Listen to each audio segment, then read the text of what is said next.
এক দেশে এক রাজার ছেলে ছিল। তার নাম ছিল ডালিম কুমার। তার একটা পঙ্খিরাজ ঘোড়া ছিল। ঘোড়া নিয়ে দেশ দেশান্তরে ঘুরে বেড়াত সে। ঘুরতে ঘুরতে একদিন এক রাজ্যে চলে আসলো। সেই রাজ্যে এসে দেখে সকলে কাঁদছে।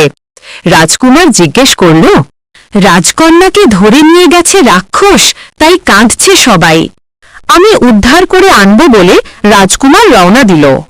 ব্যঙ্গামা বলল, রাজকন্যাকে রাক্ষস নিয়ে গেছে 7 সমুদ্র 13 নদী পাড়ি। 7 সমুদ্র 13 নদী পার হয়ে রাজকুমার রাক্ষসের বাড়িতে গেল।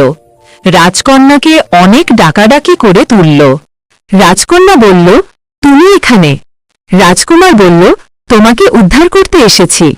রাক্ষস রাজকন্যার সঙ্গে কথা বলে চলে গেল। রাজকুমার বলল, এত বড় রাক্ষসকে মারব কিভাবে? রাজকন্যা বলল, বাক্সের মধ্যে ভ্রমর আছে, ভ্রমর ছেড়ে দিলে রাক্ষস মারা যাবে।